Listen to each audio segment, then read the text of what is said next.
Kendaraan militer BRM-1K Angkatan Bersenjata Ukraina dihancurkan oleh serangan drone surat optik di daerah Novi Komar, arah Veremevskoye.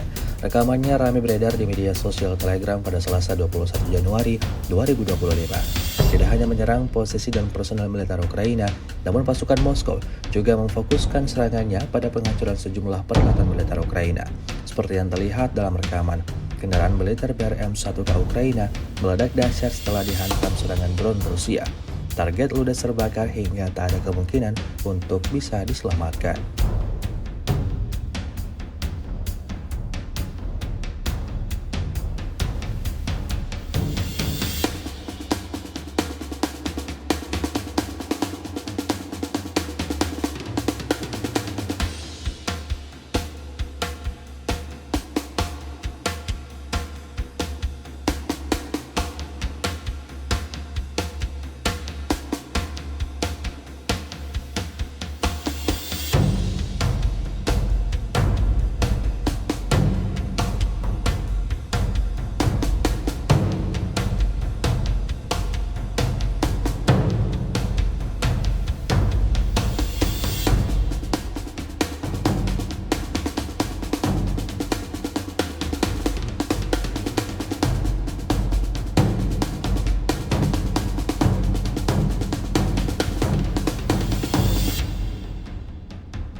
Download Tribun X sekarang, menghadirkan lokal menjadi Indonesia.